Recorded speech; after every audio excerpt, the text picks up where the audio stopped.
तो हमारे जो बच्चे होते हैं उनको तो कई कई बार बचपन में ही घर से निकाल दिया जाता है, तो वो बच्चा कहाँ पे जाएगा कि ये लड़कियों की तरह कर रहा है, तो हम इसको अपने साथ खेलने नहीं देंगे। लोगों के ताने भी बहुत सुने, मेरे अंदर जज्बा था मैं पुलिस बन, क्योंकि ये भी कहा जाता है कि अगर कहीं किन्नर बच्चे का जन्म हुआ है तो वो पता लग जाता है किन्नरों को कि भाई यहाँ जन्म हुआ है, इसको हम ले जाएंगे। उनके टाइम में जब राम जी वनवास गए थे, हमारे किन्नर समाज से वो भी उनके पीछे पीछे गई। भगवान ने कहा कि सभी नर नारी घर पे चले जाओ, कि भगवान ने हमें आदेश नहीं दिया, तो उन्होंने 14 साल तक वहां पे उनकी तपस्या की। जब राम भगवान लौट के आते तो वहां एक ध्वनि सुनाई देती, श्री राम श्री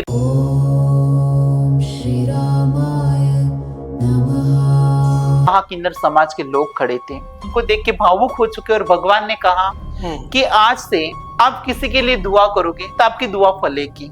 लेकिन कई लोग जैसे समाज में नकली बन करके भी घूमते हैं। ये बात भी आपकी सही है, इस तरीके से नहीं करना चाहिए। बाकी किन्नर तो किन्नर ही होते हैं। इतनी आसानी से किसी के इलाके में ऐसे नकली बन के घूमना, या कोई आदमी ऐसे कपड़े पहन के घूम ले, उतने उसकी ताकत नहीं है। अगर कहीं से पता चल गया किन्नर समाज को, तो फिर क्या हालत होती है उसकी। तो वहाँ किन देवी देवताओं की पूजा की जाती है, या वहाँ साधना के क्या तरीके होते हैं? हमारे किन्नरों की माता जी हैं बूचरा माता, देवियों की पूजा होती है, अर्धनारीश्वर की पूजा होती है। इनमें तंत्र मंत्र भी चलते हैं? अच्छे के लिए। अक्सर ये सुना जाता है कि जैसे किसी किन्नर की मृत्यु होती है तो उसकी रात में शव यात्रा निकलती है, कैसे होती है अंतिम? रात को तो निकलती है। क्योंकि इसमें रात में निकलने का क्या कुछ खास वजह है? मान्यता होती है कि अगर किन्नर को कोई आम व्यक्ति देख ले तो उसका अगला जन्म नेक्स्ट किन्नर जन्म में होता है। किन्नर समाज है वो रावण को अपना पति मानते हैं। रावण देवता की वो पांडवों से और कृष्ण जी के टाइम से की बात है, ये महाभारत की। तो मैं कुंवारा नहीं मरना चाहता, तो एक दिन के लिए भगवान श्री कृष्ण ने मोहिनी का रूप धरा, फिर उनसे ब्याह रचाया। फिर अगले दिन उनके विधवा हुए, उनका जो शोक विलाप था वो उन्होंने किया कि हम जो सुहागन होती है किन्नर, मैं सुहागन हूँ। क्योंकि समाज के बीच में बैठना उठना जीना एक आम औरत जितना हमारा आसान नहीं रहता है। प्रकृति में 84 लाख योनियों में जीवों का जन्म होता है, और उसमें दो सबसे महत्वपूर्ण जीव होते हैं, नर और मादा, यानी कि स्त्री और पुरुष। लेकिन एक तीसरा भी जन्म होता है अर्धनारीश्वर के रूप में, जिन्हें किन्नर के नाम से जाना जाता है। लेकिन क्या ये किन्नर होना आप समझ सकते हैं कि कितना मुश्किल है? एक पुरुष होकर के आप पुरुषत्व को समझ सकते हैं, आप एक स्त्री होकर के स्त्रीत्व को समझ सकते हैं, लेकिन किन्नर होना क्या होता है ये किन्नर ही समझ सकते हैं। उन्हें किस तरह की परेशानियों का सामना करना पड़ता है, उनके जन्म के बाद परिवार का क्या माहौल रहता है, समाज का क्या माहौल रहता है, समाज में वो अपने आप को स्थापित करने के लिए क्या करते हैं, कितने संघर्ष हैं उनके जीवन में, इसकी कहानी आसान नहीं है। और आज इन्हीं सब सवालों के जवाब मिलेंगे हमारे गेस्ट से। आज हमारे स्टूडियो में यशवंती पाटीदार हैं, जो महंत है सनातनी किन्नर अखाड़ा की, और उनसे हम बात करेंगे। नमस्कार, मैं हूं हेमंत पाठक राही और आप देख रहे हैं हमारा खास कार्यक्रम शख्सियत। तो आज हम मिलने वाले हैं उन महंत से जिन्होंने किन्नर होते हुए भी अपने आप को धर्म के मार्ग पर चलाकर सनातन संस्कृति की सेवा का संकल्प लिया और अपने समाज यानी किन्नर समाज से एक अलग दिशा को चुना। लेकिन इन सब चीजों के बीच में एक किन्नर होना क्या रखता है मायने, और उसका जीवन कैसा होता है, कितने संघर्ष होते हैं और कितनी सारी परेशानियों का उन्हें सामना करना पड़ता है। आइए मिलते हैं आज के हमारे गेस्ट से और जानने की कोशिश करते हैं उनके जीवन की कहानी के बारे में। तो आज हमारे साथ स्टूडियो में मौजूद हैं सनातनी किन्नर अखाड़ा से महंत यशवंती पाटीदार जी। आपका बहुत बहुत स्वागत है। आप डूंगरपुर जिले में कोकापुर, एक छोटा सा गांव है सागवाड़ा के पास में, वहां से हैं और आज सनातनी किन्नर अखाड़ा के रूप में काम कर रही हैं और वहाँ पर लोगों को सनातन धर्म के प्रति जागृत करने का काम करती है। तो सबसे पहले तो आपका बीबीसी राजस्थान में बहुत बहुत स्वागत है। धन्यवाद। और हम शुरुआत करें आपसे बातचीत की, और ये जो सफ़र आपने अभी तक का तय किया है, इसकी शुरुआत कहाँ से हुई, आपका जन्म कहाँ हुआ, परिवार कहाँ है, कौन कौन है परिवार में, इसके बारे में कुछ बताएं। बिल्कुल। सबसे पहले जय श्री महाकाल, ओम नमो नारायण, जय भगवती महामाई बहुचरमा। मेरा नाम यशवंती पाटीदार है। मैं कोकापुर गांव की रहने वाली हूँ। मेरा जन्म एक पाटीदार परिवार में हुआ। मेरा पालन पोषण, जो कि मेरा बचपन में जो मेरा पालन पोषण हुआ है, वो मेरे मामा के, मेरे ननियाल पक्ष के वहां पे हुआ है। मैं 25 साल तक अपने मामा के घर पे पली बले कहाँ हूँ। है ननियाल आपका? मेरा ननियाल पक्ष पाड़वा में, अच्छा। वो भी अपने डूंगरपुर जिला के सागवाड़ा तहसील के पाड़वा गांव है ना, सागवाड़ा तहसील का पाड़वा गांव, जो कि अभी उप तहसील भी बन चुका है। तो पाड़वा में मेरा पालन पोषण हुआ है मेरे नाना जी के घर पे। और अभी 2-4 साल से मैं कोकापुर आ चुकी अपने घर पे, जहाँ मेरे पापा का घर है, वहां पे आ चुकी हूँ मैं। पढ़ाई भी बचपन से की, लोगों के ताने भी बहुत सुने, लोगों के अत्याचार भी बहुत सहन किए, लेकिन फिर भी दिल में एक भावना थी कि मैं कुछ बनूं, मैं कुछ करूं, मैं आगे जाऊं। क्योंकि लोग समझते हैं कि हम कुछ नहीं कर पाते। अगर हमें मौका दिया जाए, है ना, हमें मौका दिया जाए, तो हम क्या कुछ नहीं कर सकते। हम सब कुछ कर सकते हैं, जो एक आदमी, एक औरत, जो आप कर सकते हो, एक औरत कर सकती है, वो हम सब कुछ कर सकते हैं, है ना।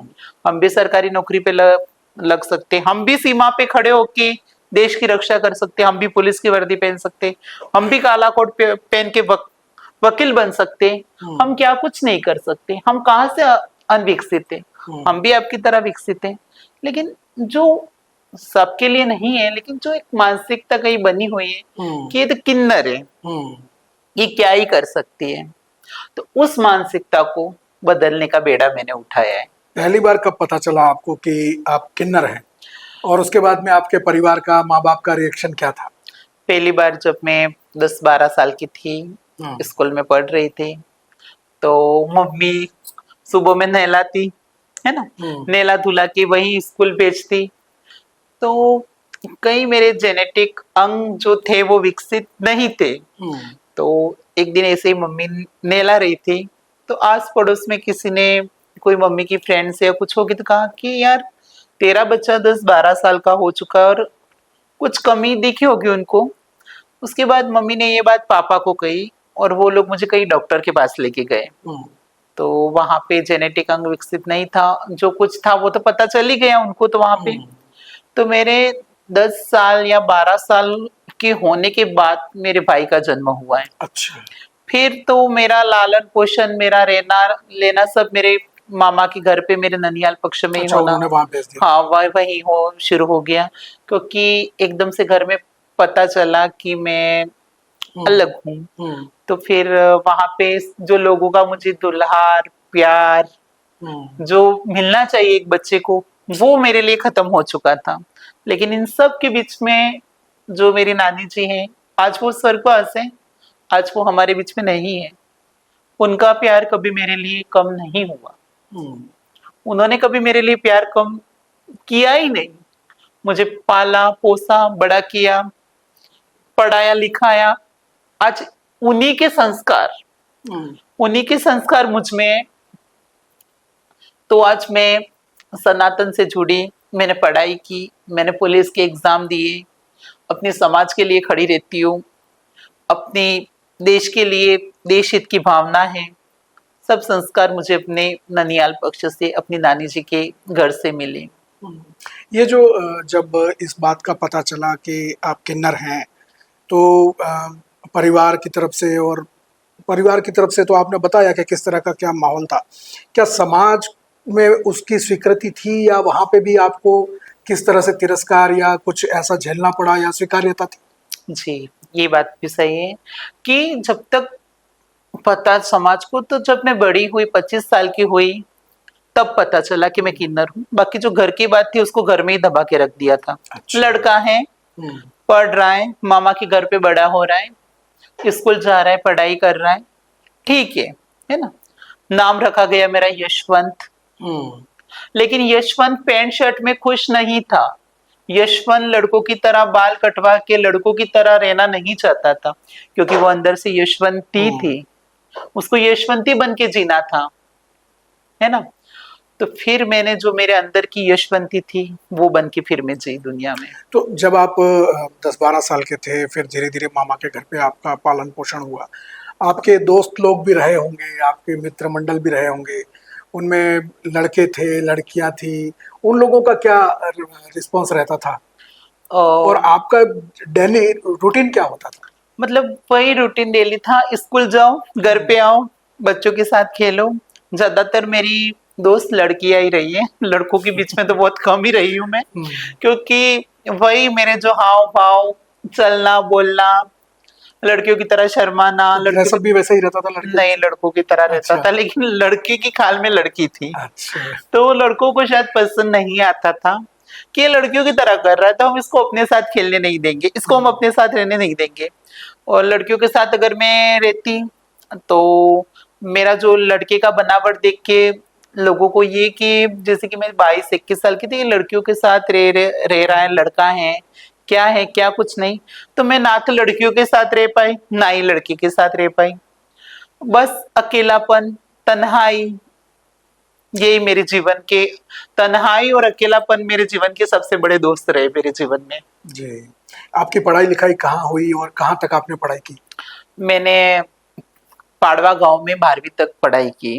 हम्म, 12वीं तक पढ़ना भी मेरे लिए बहुत मुश्किल था। उस उसके बाद कॉलेज में एडमिशन लेने गई, तब तक मेरी आइडेंटिटी खोल के बाहर आ चुकी थी, तब तक मैंने अपने आप को स्वीकार लिया था कि मैं लड़की हूँ। हम्म, तो मेरे डॉक्यूमेंट पे बचपन से वही डॉक्यूमेंट पे मेल लिखा हुआ था। हम्म, मैंने धीरे धीरे अपने डॉक्यूमेंट पे ट्रांसजेंडर, जो भी मेरा जेंडर है, तीसरा लिंग, जो भी सरकार ने 2014 में नालसा जजमेंट के बाद जो भी हमें जेंडर दिया हुआ है, उसके डॉक्यूमेंट बना लिए।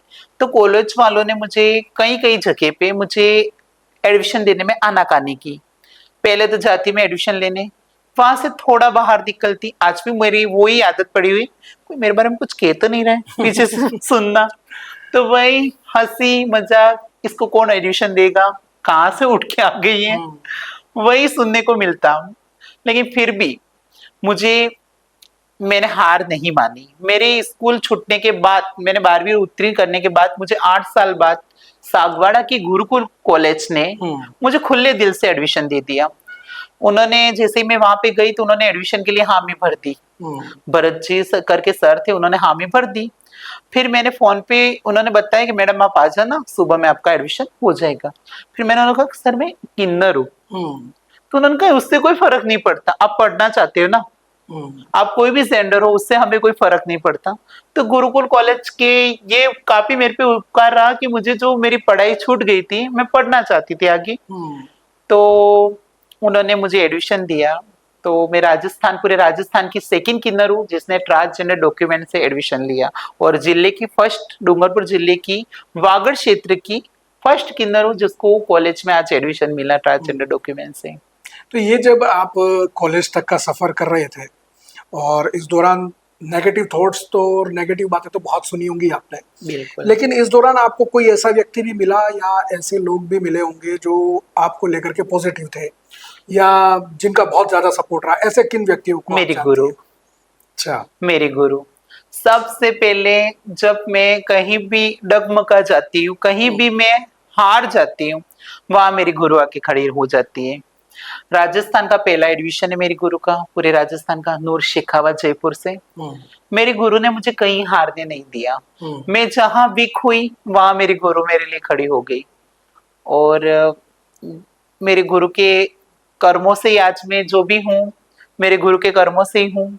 मेरे गुरु की जो एक राह है, उस राह पे चली, मेरे गुरु के एक आदेश पे चली, तो आज मैं जो भी हूँ अपनी आपके सामने बैठी हूँ।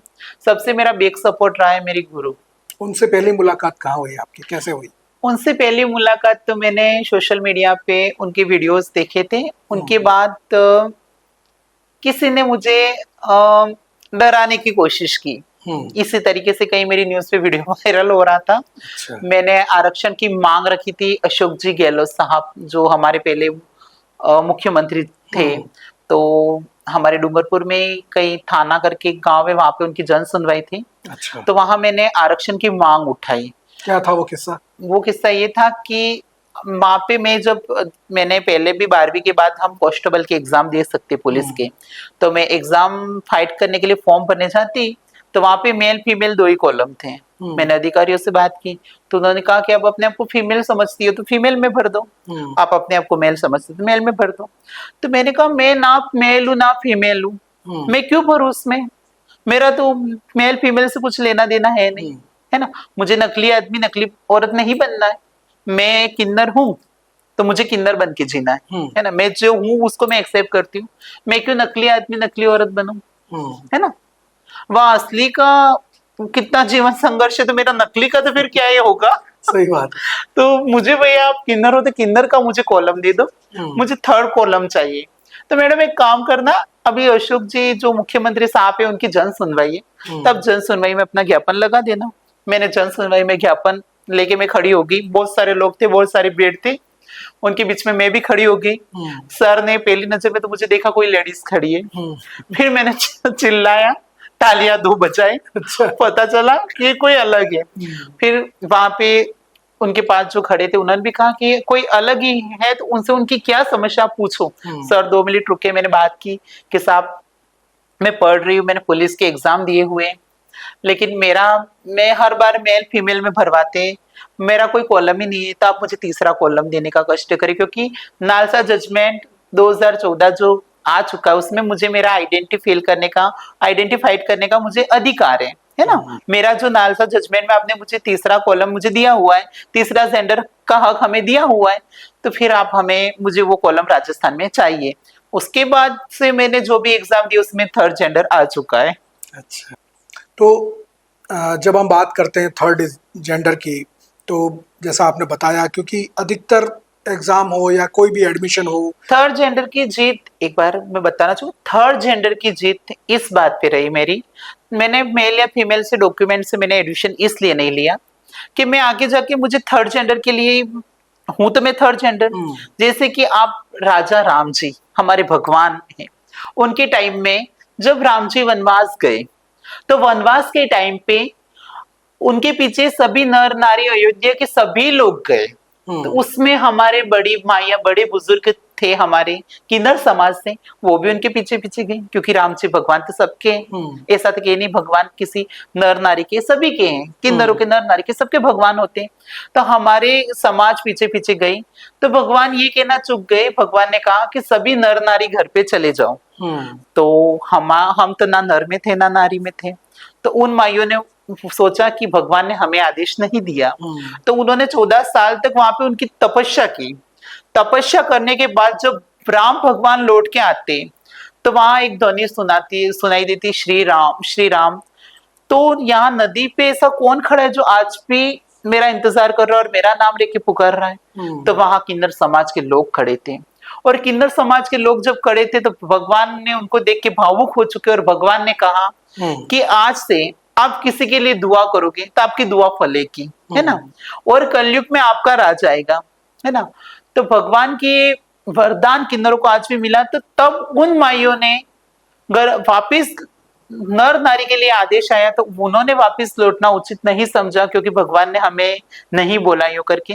तो फिर मैं अपना जो जेंडर है, मैं जो किन्नर हूँ, तो मैं अपने आप को कैसे कह दूं कि मैं औरत के फॉर्म से फाइट कर लूं, मैं लेडीज के फॉर्म से मैं परीक्षा फाइट कर लूं, नहीं, मैं जो हूं उसी से करूंगी, है ना। उसके बाद अभी जो चल रहा है उसमें हमें हम थर्ड जेंडर में तो हम फॉर्म भर लेते हैं, थर्ड जेंडर में हमारा टिक हो जाता है, लेकिन जो मेरिट जाती है वो फीमेल में जाती है, जनरल फीमेल में।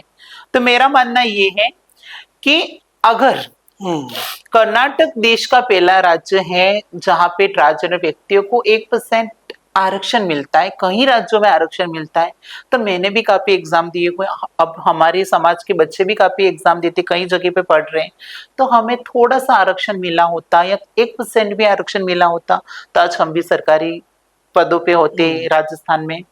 क्योंकि समाज के बीच में बैठना उठना जीना एक आम औरत जितना हमारा आसान नहीं रहता है ना। जब हम संभल जाते तब तो लोग हमारे सर झुका के नमस्ते चरण स्पर्श करके दुआएं लेते हैं, आशीर्वाद लेते हैं। लेकिन जब एक बच्चे की स्ट्रगल चलती है, आप समझ रहे हो, जब एक लड़की छोटी होती है तो हम इसको कितना संभाल के रखते हैं, तो हमारे जो बच्चे होते हैं उनको तो कई बार बचपन में ही घर से निकाल दिया जाता है, तो वो बच्चा कहाँ पे जाएगा, है ना। उसका जीवन एक औरत की तरह थोड़ी है, उसका तो जीवन और भी कठिन है। तो हमें हमारा जीवन देखते हुए तो आरक्षण या सरकारी भर्तियों में किस्मत आजमाने का मौका देना चाहिए ना। बात स्वाभिमान की है। आप पुरुष हैं, स्त्री हैं, लेकिन जो तीसरा जेंडर है जिसको सरकार ने भी अब मान्यता दे दी, बात स्वाभिमान की है। आप अपनी पहचान के लिए लड़ रहे हैं और लंबे समय तक ये लड़ाई लड़ी गई और उसके बाद में एक जीत मिली, लेकिन वो जीत भी अब बेमानी लगती है जब समाज में वो स्वीकार्यता नहीं आती है। और उसी स्वीकार्यता के लिए आज भी किन्नर समाज लड़ाई कर रहा है। ये किन्नर समाज या जो कहें किन्नर समुदाय है, उसका आपके जीवन में कितना प्रभाव रहा, कितना कहाँ मतलब क्या असर रहा? जी बिल्कुल, कहीं जगह पे पॉजिटिव तो कहीं पे नेगेटिव, लेकिन मेरी गुरु का, जो मेरे गुरु है उनका काफी पॉजिटिव मेरे जीवन में प्रभाव रहा। उन्हीं की देन है ना, उन्हीं की देन आज मैं अपने आप को स्वीकार कर पाई और इतना आगे बढ़ पाई। तो ये जो क्योंकि उस समय जैसे आप पढ़ रही थी, और भी किन्नर समाज के लोग होंगे या कोई होंगे जो पढ़ रहे होंगे कहीं ना कहीं, या नहीं भी पढ़ रहे होंगे, जो समाज में विचरण भी करते हैं, तो उन लोगों के संपर्क में भी आप कभी आए? हाँ बिल्कुल, मैं आई, क्योंकि वो तो अपना होता है, उसे तो अपना पहचान ही लेता है। वही मेरा लटक के चलना पड़ता। क्योंकि ये भी कहा जाता है कि अगर कहीं किन्नर बच्चे का जन्म हुआ है तो वो पता लग जाता है किन्नरों को कि भाई यहाँ जन्म हुआ है, इसको हम ले जाएंगे। मैं तो एकदम गांव से हूँ और उस टाइम हो सकता है मेरे घर पे किन्नर बधाई लेने नहीं आए होंगे, तो एक और बात को तो काफी घर में छुपा के रखी गई। और 25 साल बाद जब मैं अपने आप को कंफर्टेबल फील कर रही हूँ, मैं संभाल पा रही हूँ, तब जाके मेरी आइडेंटिटी मैंने खुद ही खोल के बाहर बताई कि मैं तीसरे जेंडर। बाकी ऐसा एक भ्रम फैला रखा है कि किन्नर आते हैं, बच्चों को अगर किन्नर हो तो बच्चों को ले जाते हैं, ऐसा कुछ भी नहीं है हमारे समाज में। जब आप महंत बनने से पहले कॉलेज में पढ़ रहे थे, समाज में थे, तो उस समय समाज में और भी किन्नर रहे होंगे जो आपके संपर्क में आए, तो उन लोगों ने कभी आपको अपनी तरफ खींचने का प्रयास नहीं किया, या आपको लगा कि नहीं मुझे इनके साथ नहीं जाना? या जिस तरह से समाज में जो लोग जाते हैं, कई बार ये भी जो है वो सुना जाता है कि कहीं किन्नर बच्चे का जन्म हुआ है तो किन्नरों को पता लग जाता है और वो उसको ले जाते हैं। सर मैं कहना चाहूंगी ये बिल्कुल एकदम भ्रांति फैला रखी है समाज में, एकदम झूठ कि किन्नर बच्चे का जन्म होता है और किन्नर आके ले जाते। मैंने तो कभी नहीं देखा अपनी लाइफ में, है ना। अभी सुबह की बात बताती हूँ, मैं जब कहीं से निकल के आ रही थी और किसी चीज के लिए कुछ खरीदना था मुझे, तो मैं वहां पे रुकी, तो वहां पे एक औरत कह रही है, देखो इस आंटी को बोलूंगी लेके जाएगी तुम्हें पकड़ के। मतलब भ्रांति फैला रहे कि हमारे लिए वैसे ही भ्रांति फैलाई जाती है और वैसे भी भ्रांति फैलाई जा रही। मैं उस बच्चे को दुलार करूं, प्यार करूं, उसे अपना समझ के उसके सर के ऊपर हाथ भी घुमाऊं तो क्या घुमाऊं, उसको पहले ही मेरे लिए दिल में डर बैठा दिया। तो इसीलिए तो किन्नरों के लिए पहले ही दिल में डर बैठा देते लोगों के। इसीलिए तो आज हमसे लोग मतलब बात करने में, मिलने जुलने में इतना वो हिचकिचाते हैं ना, ये भ्रांति फैला रखी है। जो लोग आपके संपर्क में आए थे किन्नर समाज से, वो लोग कैसे थे? काफी हद तक तो पॉजिटिव ही लोग आए मेरी लाइफ में, कई कई नेगेटिव भी आए, तो मैंने उनको इग्नोर किया क्योंकि मुझे आगे बढ़ना था। मुझे मैं किन्नरों में चली भी गई, वापस भी आई, है ना, लेकिन मेरे अंदर जज्बा था मैं पुलिस बनूं, देश की रक्षा करूं। बस मुझे देश हित के लिए कुछ करना था, अपने समाज के लिए कुछ करना था। तो हमारा जो था वो आरक्षण वगैरह कुछ भी नहीं था हमारे लिए। मैं नहीं बन पाई पुलिस, आज मेरी एज भी ओवर एज होने को आ गई है। तो फिर मैंने सनातनी किन्नर अखाड़ा, जो कि एक राष्ट्र के ऊपर नाम बना हुआ सनातनी किन्नर अखाड़ा, तो फिर मैंने सनातनी किन्नर अखाड़े से जोड़ के कि भैया ऐसे नहीं तो ऐसे देश के हित में काम करेंगे, है ना। हमें देश के लिए जीना, सनातन के लिए जीना है, गौ माता के लिए जीना है, बेटियों के लिए जीना है, अपने समाज के लिए जीना है। तो फिर मैंने सनातनी किन्नर अखाड़े का रास्ता चुना अपने लिए। तो कॉलेज आपका चल रहा है अभी? हाँ, कॉलेज चल रहा है। आपने जो है वो महंत बन गई हैं आप, जी, दीक्षा ले ली। तो ये सफर कैसे तय हुआ? मतलब कहाँ गुरु कहाँ मिले आपको, आपका मानस कैसे उस तरफ गया और कैसे आपने दीक्षा ली और कितना समय हो गया है? दिल में जज्बा था कि मैं सनातनी हूँ, गाय मेरी माता है ना। और सनातनी किन्नर अखाड़े के ये उद्देश्य थे कि गौ माता को राष्ट्र माता बनाया जाए। बिल्कुल मेरे से मैच कर गया, मेरे दिल में भी यही भावना थी गौ माता के लिए कि गौ माता को राष्ट्र माता बनाया जाए। बेटी बचाओ बेटी पढ़ाओ, है ना। मेरे लिए भी बेटियों के लिए दिल में आदर था, ये भी मैच कर गया। दूसरी बात थी हिंदू राष्ट्र, सनातन राष्ट्र, राम राज्य। तो सब जो सनातनी किन्नर अखाड़ा के उद्देश्य थे वो उद्देश्य मेरे दिल को छू गए और वही भावनाएं मेरी थी। तो मैं तो जैसे को तैसा मिल गया, मुझे जैसा चाहिए था वैसा प्लेटफॉर्म मुझे मिल गया। इस प्लेटफॉर्म पे रह के मैं अपने देश के लिए काम कर सकती हूँ। वहां पे मुझे मेरे गुरु बहुत अच्छे मिले, है ना। मेरे गुरु की भावना, नेक भावना, उनके इरादे नेक थे, देश के लिए समर्पित होने वाली उनकी भावनाएं, और उन भावनाओं ने मुझे सनातनी किन्नर अखाड़ा की ओर अट्रैक्ट किया और जाके मैं उसमें मिल गई। कहाँ हुई दीक्षा, दीक्षा कैसे होती है आपकी? बिल्कुल, मुझे सनातनी किन्नर अखाड़ा में मेरे जो गुरु बने हुए साधुवाद में, जिनका नाम है श्री श्री श्री 1008 प्रेमपुरी महाराज पूनम माँ, है ना, जिनका चोला आज मैं पहन के बैठी हूँ, जिन्होंने मुझे ये साधुवाद का चोला दिया, है ना। आज जो मैं मेरे गुरु की शिष्य बनी तो उनका चोला ही आज मैं मेरी पूनम गुरु जी का चोला पहन के बैठी हूँ। तो ये मैं नहीं, मेरे गुरु के चोले का सत बोल रहा है, मेरे गुरु के चोले का तेज बोल रहा है, मेरे गुरु के चोले का तप बोल रहा है ना। आज मेरे गुरु ने वहां पे मेरा मार्गदर्शन किया, उन्होंने मुझे अपना चेला किया। मैं अलीगढ़ में हमारे कोई उत्तर प्रदेश में, दिल्ली से अलीगढ़ गई गुरु के साथ। वहां पे हमारे कोई किन्नर समाज के थे जो काफी बार किसी और धर्म में, विशेष धर्म में चले गए थे, वहां से उन्होंने हिंदू धर्म में वापसी की।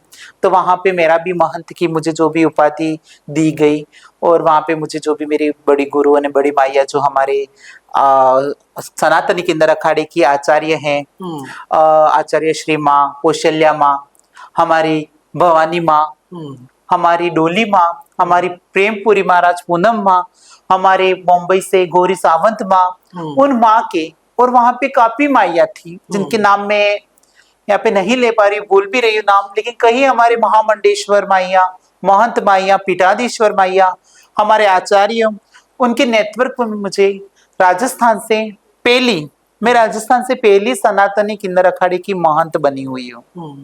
पहली दीक्षा मेरी वहां पे पूरे राजस्थान की पहली दीक्षा मेरी वहां पे हुई है। क्या प्रक्रिया होती है दीक्षा की? वही ये मैं बता नहीं पाऊंगी, वहां पे तो मेरे को दूध चढ़ाया था, ये वो वगैरह वो वीडियो बता देना, मैं वीडियो आपके वैसे तो हमने देखा है, लेकिन आपके मुंह से सुनने में अच्छा लगेगा। मैं उतना कुछ प्रोसेस नहीं, वहां पे बहुत लंबा प्रोसेस में नहीं बता पाऊंगा, एक शॉर्ट में बता दीजिए। हाँ, वही प्रक्रिया, दूध गंगा जल से शुद्धिकरण करना, है ना। ये मेरी गुरु की कंठी मेरे गले में, रुद्राक्ष पहनाना, सनातन के लिए शपथ लेना, सनातन के लिए जीना, सनातन के लिए मरना, और अखाड़े से जुड़ना, है ना। अपने भाव, आज से पहले मेरे भाव जो भी थे, मैंने सनातन किन्नर अखाड़े का पाला पकड़ा, है ना। उनके चरणों में मैं चली गई, उनके नेटवर्क में चले गई, उनके वहां पे जाने के बाद मेरे जो भाव थे वो सनातन के लिए आ गए, मेरे भाव थे देश हित के लिए आ गए। मैंने अपने आप को बदल दिया। इससे पहले का मेरा जीवन जो भी था, उसके बाद का मेरा जीवन नेक कार्यों के लिए, नेक इरादों के लिए। तो महंत बनने के बाद में आप अपने गांव वापस आई जी, कोकापुर जी। फिर आपकी जीवन में कितना बदलाव हुआ, कितनी स्वीकार्यता हुई, फिर गांव वालों ने, परिवार ने उसको कैसे लिया? बहुत अच्छे व्यू में लिया, है ना। मेरा स्वागत किया गया मेरे गांव के लोगों ने, उनको भी खुशी हुई कि हमारा बच्चा नेशनल नहीं, इंटरनेशनल सनातनी किन्नर अखाड़ा, हमारा जो अखाड़ा इंटरनेशनल सनातनी किन्नर अखाड़े में हमारे गांव का बच्चा जुड़ के आया, वो भी पूरे राजस्थान का पहला बच्चा हमारा।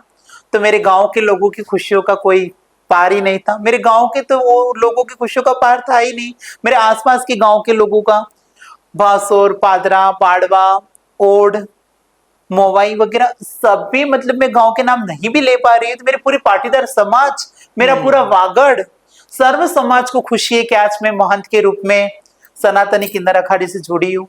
पूरा समाज, पूरा राजस्थान खुश है। किन्नर अखाड़े की जब हम बात करते हैं तो हमने महाकुंभ में भी देखा किन्नर अखाड़े को, और बीच में काफी विवाद भी हुए। ममता कुलकर्णी को जो है वो पहले महंत की उपाधि किन्नर अखाड़े में दी गई, फिर बाद में उन्होंने उसको निकाल दिया, और ये सारी चीजें। तो ये किन्नर अखाड़े में भी क्या कई अलग अलग बने हुए हैं या एक ही है? मैं सनातनी किन्नर अखाड़े से हूँ, और मैं सनातनी किन्नर अखाड़े की बात करती हूँ। और जहाँ मेरा रुझान है वो सनातनी किन्नर अखाड़े की तरफ है। तो मुझे और कुछ नहीं मालूम है, बस मेरे सनातनी किन्नर अखाड़े में क्या काम चलता है, क्या होता है वहाँ पे, हमारा क्या उद्देश्य है, क्या नहीं, मैं उसी के बारे में बात कर सकती, क्योंकि मैं जिस अखाड़े के बारे में मैंने कुछ जाना नहीं है, मैं उसके बारे में कुछ कह तो सकती और हूँ। भी अखाड़े हैं ऐसे? हाँ, बिल्कुल, काफी अखाड़े हैं। जी। अक्सर हम देखते हैं कि जैसे शादी ब्याह या खुशी का कोई मौका होता है तो किन्नर समाज के लोग आते हैं, ये जो घर घर जाकर के पैसा मांगते हैं। कई बार स्थितियां ऐसी भी हो जाती हैं कि जैसे कोई खुशी से कुछ देना चाहता है, लेकिन उनकी डिमांड ऐसी होती है कि जो सामने वाला पूरा नहीं कर सकता। तो ऐसे लोगों के लिए आप क्या कहना चाहती हैं? मैं सनातनी किन्नर अखाड़े की सदस्य हूँ, महंत हूँ, तो मैं सनातनी किन्नर अखाड़े की बात करती हूँ। और आप शादी करवाते हो बच्चों की अपने, तब कितने पैसों, तो मतलब लोग को के लिए खाना बनाते हो, तो लोग खाना झूठा इतना छोड़ के जाते है ना प्लेटों में। आप कितना खर्चा कर देते हो, आप बैंड करते हो, अंधेधुन घोड़े करते हो, इतना सारा खर्चा कर देते हो। और वहीं पे कोई अर्धनारीश्वर है ना, कोई अर्धनारीश्वर आपसे कुछ बधाई लेना चाहता है, आप उसको कुछ बधाई दे रहे हो, वो बधाई ले जाके अपने घर में पका के वो कितने अर्धनारीश्वर खाएंगे। वहाँ हमारी गौशाला होती है, वहाँ पे हम हमारी जो भी होते हैं गरीब बच्चों को दान करते हैं, अनाथ आश्रम में दान करते हैं। तो आपका दान कहीं व्यर्थ नहीं जा रहा है, अर्थ है। देखो, देने आप दे रहे हो तो वो हम जाके अच्छे काम में अगर लगा रहे हो तो उसका लाभ आपको भी तो मिल रहा है। लेकिन कई लोग जैसे समाज में नकली बन करके भी घूमते हैं, जैसे पुरुष हैं लेकिन स्त्रियों के कपड़े पहन करके, और वो पैसे मांगते हैं। जैसे हाईवे पर भी कई बार आप देखा जाता है, गाड़ी वालों को, आने जाने वाले लोगों को परेशान करता है। तो इससे किन्नर समाज के लोग कितने प्रभावित होते हैं? ये बात भी आपकी सही है, इस तरीके से नहीं करना चाहिए। बाकी किन्नर तो किन्नर ही होते हैं, किन्नर को तो हम देख के ही पहचान लेते हैं, है ना। और इतनी आसानी से किसी के इलाके में ऐसे नकली बन के घूमना, या कोई आदमी ऐसे कपड़े पहन के घूम ले, उतने उसकी ताकत नहीं है। अगर कहीं से पता चल गया किन्नर समाज को, तो फिर क्या हालत होती है उसकी। तो अभी आप जिस अखाड़े में हैं, जहाँ मानते हैं, तो वहाँ किन देवी देवताओं की पूजा की जाती है, या वहाँ साधना के क्या तरीके होते हैं? बिल्कुल, जो जो अपने इष्ट हैं, है ना। जैसे कि हमारे किन्नरों के माता जी हैं बूचरा माता, है ना। हमारे लिए सब देवियां समान है, सब भगवान समान है, सभी इष्ट हमारे लिए समान है। लेकिन हमारे बहुत सारी देवियों की पूजा होती है, अर्धनारीश्वर की पूजा होती है, सभी भगवान की पूजा होती है। जितना सनातन में 33 कोटि देवता है, तो 33 कोटि देवताओं की हमारे वहां पे पूजा होती है। पूजा हवन अर्चना जो भी 33 कोटि देवता की होती है।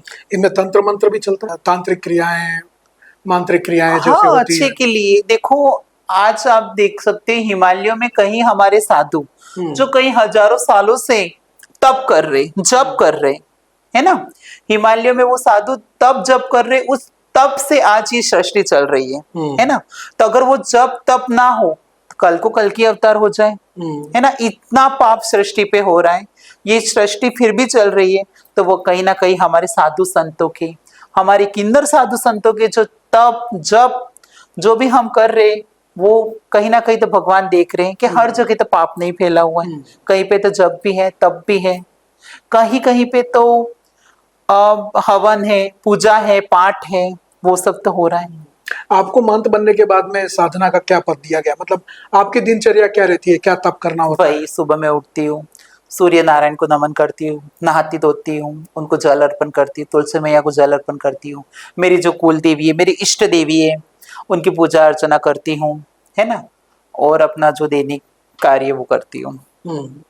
तो इसमें कोई मंत्र वगैरह आपको मिला जिसका जाप करना होता है, या ऐसा कुछ? हमारे गुरु मंत्र वो होते जो कि गुरु हमारे कान में कहते हैं, लेकिन हम इस तरीके से हाँ, सबको नहीं नहीं, कहते। वो बता नहीं सकते, लेकिन मैं बता ये नहीं सकते। कि भाई ऐसा होता है कि भाई इसकी जाप वगैरह जो है वो करने होते हैं, या ये सारी चीजें हैं। जी। अच्छा, एक और सवाल है।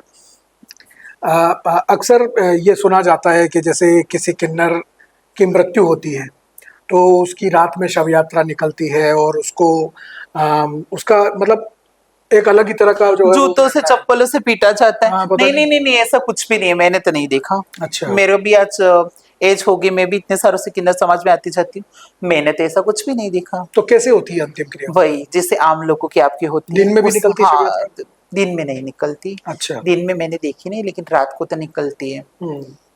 क्योंकि इसमें रात में निकलने का क्या कुछ खास वजह है?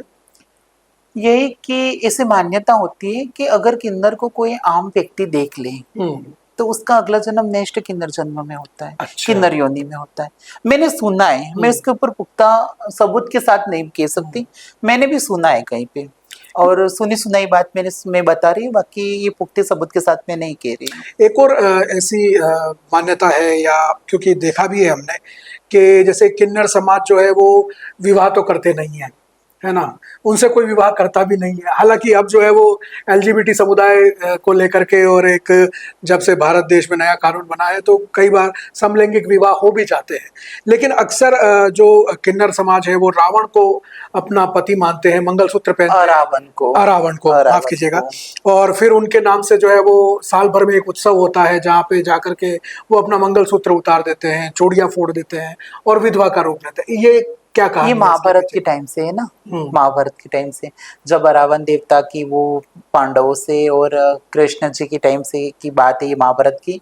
तो फिर उन्होंने कहा कि हम्म। मैं कुंवारा, जो भी वो बलि देने की जो भी बात होगी, तो मैं कुंवारा नहीं मरना चाहता। तो एक दिन के लिए भगवान श्री कृष्ण ने मोहिनी का रूप धरा, फिर उनसे ब्याह रचाया, फिर अगले दिन उनके विधवा हुए, उनका जो शोक विलाप था वो उन्होंने किया। हम्म।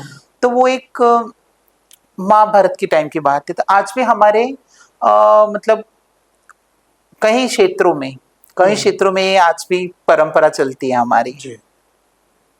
बाकी हम जो सुहागन होती है किन्नर, मैं सुहागन हूँ। अब कैसे, मेरी तो शादी हुई नहीं, आप पूछो कि कैसे मैं सुहागन हुई। मैं जो सुहागन होती है मेरी गुरु जी की सुहागन होती है, अच्छा। है ना। मेरा गुरु है तब तक मैं सुहागन हूँ। कल मेरे गुरु को, भगवान करे मेरा गुरु 100 साल का हो, लेकिन कल को कुछ भी है गुरु को, तो फिर मेरा गुरु नहीं है तो मैं विधवा हूँ, ये माना जाता है किन्नर समाज में। अच्छा। तो इतना सब कुछ समय गुजारने के बाद में, या आप कहें कि पढ़ाई लिखाई भी आपने कर ली, सब कुछ कर लिया, महंत भी आप बन गई, इतना समय से समाज में है, क्या आपको लगता है कि अब भी किन्नर समाज के लिए वो स्वीकार्यता समाज में है, या अब भी जो है वो किन्नर समाज को ही कुछ बदलाव करने की जरूरत है, या समाज में कोई बदलाव आप देखती हैं? हम तो आपके साथ कंधे से कंधा मिला के चलने के लिए तैयार हैं, स्वीकार आप करो। आपने जब मुझे इस चैनल, इंटरव्यू चैनल पे बुलाया, आपने मेरे से बात की, आप मेरे साथ बैठे, आपको कुछ अलग फील हुआ मुझसे कि कहीं मैं कुछ अलग हूँ, कहीं मैं कुछ उत्पन्न कर दूंगी, कुछ भी कर दूंगी, ऐसा आपको कुछ लगा? तो आपने मुझे स्वीकारा, आपने मुझे अपने बराबर ला के बिठाया, आपने मुझे इस न्यूज चैनल के माध्यम से मुझे रूबरू करवाया। तो अगर आप हमें एक कदम हमारे लिए बढ़ाते हो तो हम आपके लिए दूसरा कदम बढ़ाएंगे। अगर आप हमें स्वीकारना ही नहीं चाहो तो फिर हम कुछ नहीं कर सकते। तो आपको क्या लगता है कि समाज में क्या बदलाव होना चाहिए? बिल्कुल यही बदलाव होना चाहिए कि जैसे आम लोगों को आप समझते हो, और बार बार किन्नरों की बधाइयों के ऊपर सवाल मत उठाओ ना, है ना। अगर हम बधाई ना ले तो हम अपना जीवन कैसे गुजारें? हमें भी तो भूख लगती है, हमें भी तो प्यास लगती है, हमें भी तो खाना चाहिए, है ना। हमें भी तो माँ बाप का लाल दुलार, ना भाई ना बाप। किन्नर समाज के पास क्या होता है? हमारा तो जो कुछ भी है आमजन ही है, आप लोग ही है। अगर आप ही हमसे दूरिया करोगे तो हम कहाँ जाएंगे? हम भी तो आप ही के बच्चे, हम भी तो सनातन के बच्चे, हम कहाँ जाएंगे? क्योंकि जैसा माहौल दिखता है आज देश में किन्नर समाज को लेकर के, या जिस तरह से लोगों की सोच होती है, तो आपको क्या लगता है कि किन्नर समाज में भी कोई बदलाव होना चाहिए, या किन्नर समाज को भी अपने अंदर कोई बदलाव लाना चाहिए? अब देखना, कोरोना टाइम जब आया था तब किन्नर समाज कितना खड़ा था। राम जी का अयोध्या में मंदिर का निर्माण हुआ तब कितना खड़ा हुआ था। पंजाब में अभी कुछ बाढ़ है, अभी उसमें किन्नर समाज कितना खड़ा है। तो आम लोगों के ऊपर जब विपत्ति आती है तब किन्नर समाज कितना खड़ा होता है। किन्नर समाज आपके लिए कहाँ पे खड़ा हुआ नहीं है? तो फिर आप भी किन्नर समाज के लिए खड़े हो ना। हम तो हर जगह आपके लिए खड़े हुए, किसी बहन बेटी के लिए खड़े हुए। आज हमारा समाज ऐसी बच्चियों की जिनकी कोई मतलब आप माँ बाप ना हो, कोई अनाथ हो, ऐसी बच्चों की शादियां करवाती है हमारी समाज। हमारी किन्नर सनातनी किन्नर अखाड़े का भी यही उद्देश्य है, बेटी बचाओ बेटी पढ़ाओ, गौ माता को राष्ट्रमाता का दर्जा दिया जाए, है ना, और हिंदू राष्ट्र बने, सनातन राष्ट्र बने। आज हमारे सनातन किन्नर अखाड़े का भी तो यही उद्देश्य है। अभी कई वीडियो भी हम देखते हैं, जैसे किन्नर समाज में जब किन्नर समाज बैठा होता है, किसी शिष्य को बनाना हो या कोई बात होती है, तो बहुत पैसा, जेवर, ये सारी चीज़ों के लेन देन वगैरह होते हैं, उनके बीच में बहुत सारी चीज़ें होती हैं। नहीं, ऐसा तो कुछ भी नहीं होता है। मैंने तो ऐसा कुछ भी नहीं देखा, जेवर पैसे वगैरह ऐसा तो कुछ भी नहीं। कौन बच्चा अपने माँ बाप के घर से इतना कुछ लेके आए? पहने कपड़ों में ही तो उनको बहिष्कार कर दिया जाता है, तो ऐसा कुछ भी नहीं होता है। आपके जन्म के बाद से अब तक का जो समय गुजरा है, इसमें आपने देखा होगा जिस तरीके से आपने अपना बचपन बिताया, या जिस तरह से आपको परिवार का जो है वो स्वभाव मिला, क्या अब उसमें बदलाव आया है? अब कभी ऐसे बच्चों के जन्म को लेकर के परिवार में जो है वो स्वीकार्यता दिखती है आपको? नहीं, मुझे नहीं दिखती। अभी बदलाव की बहुत जरूरत है, किन्नर बच्चों के लिए बदलाव की बहुत जरूरत है। मुझे नहीं दिखती ऐसी कुछ भी। तो इसके लेकर के सरकार के लेवल पर आप क्या चाहती हैं कि क्या हो? सरकार के लेवल पे यही चाहती हूँ कि जिस तरीके से आम आदमी, आम औरत को अधिकार मिलते हैं, है ना, आप उनको कई कई हमारा पिछड़ा वर्ग, उनको आप आरक्षित करते हो, आरक्षण भी देते हो, तो वो अच्छी बात है। तो हम तो किन्नर तो और भी सबसे पिछड़े हैं, हमें भी तो कहीं आप आगे 1%, मतलब आप 40,000 की भर्ती, आपने अभी ये चपरासी भर्ती निकली, उसमें 53,000 की भर्ती निकली, उसमें मैंने भी अपना फॉर्म फाइट किया, है ना। अब उसमें मैं अकेली, पूरे राजस्थान की अकेली किन्नर ने मैंने अपना फॉर्म फाइट किया, तो मुझे कहाँ लिया गया, है ना। मुझे भी तो कहीं मेरी मेरिट फीमेल में गिन के मुझे हटा दिया गया। तो आप 50, अब 53,000 की पदों में भी एक पद किन्नर समाज के लिए तो रखते हैं, 1 या 2 पद किन्नर बच्चों के लिए तो रखते हैं, तो वो अपना किस्मत आजमा पाते हैं। बदलाव की जरूरत पहले आपसे, हम तो बदलने के लिए तैयार हैं, पहले आप तो एक कदम बढ़ाओ। तो आज हम बात कर रहे हैं महंत यशवंती पाटीदार जी से। उन्होंने अपने जीवन के संघर्षों के बारे में हमें खुलकर बताया, और जिस तरह से उन्होंने अपने जीवन का सफ़र तय किया है, बहुत कुछ बातें हैं जो सीखने वाली हैं, जो समाज के लिए भी सीख है और आम इंसान के लिए जिसकी सोच इस कम्युनिटी को लेकर के और अलग तरह की है, उनके लिए भी सीखने की बात है। हालांकि विकृति हर समाज में होती है, अच्छी बुरी चीज़ें हर समाज में होती हैं, चाहे वो सामान्य वर्ग हो या किन्नर वर्ग हो, लेकिन इसलिए सिर्फ उन चीज़ों को देख करके किसी के बारे में धारणा नहीं बनानी चाहिए, और इस धारणा को हमें तोड़ना होगा, तभी किन्नर समाज को एक समाज में अपना स्वाभिमान वाला हक मिल पाएगा। समाज में किन्नर कहें, या जैसे कि मुगलों के समय में उन्हें हिजड़ा भी कहा गया, महाभारत के काल में देखें तो शिखंडी कहा गया, और ऐसे कई नाम हैं जो आज हम ले भी नहीं सकते, लेकिन इन लोगों को एक पहचान दिलाने के लिए स्वयं भगवान महादेव ने अर्धनारीश्वर का रूप लिया, और उस अर्धनारीश्वर रूप के माध्यम से किन्नर समाज को अपनी पहचान दिलाने का प्रयास किया। लेकिन आज हम भगवान अर्धनारीश्वर की पूजा तो करते हैं, लेकिन किन्नर समाज का अगर कोई व्यक्ति हमारे सामने आ जाए तो हम दूर भागते हैं।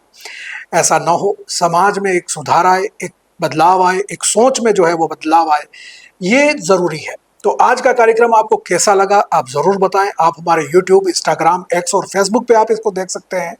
आप कमेंट करके ज़रूर बताएं कि आपको ये कार्यक्रम कैसा लगा, और आप व्यक्तिगत रूप से हमें कुछ बताना चाहें तो हमारा मोबाइल नंबर है 9414102499, उस पर भी आप हमें मैसेज कर सकते हैं। तो आज के शख्सियत कार्यक्रम में इतना ही, फिर मिलेंगे किसी और गेस्ट से, जानने की कोशिश करेंगे उनके ज़िंदगी के सफ़र के बारे में, और सीखने की कोशिश करेंगे कुछ ऐसे सबक जो हमारी भी ज़िंदगी में काम आ सके। तब तक दीजिए इजाज़त। नमस्कार।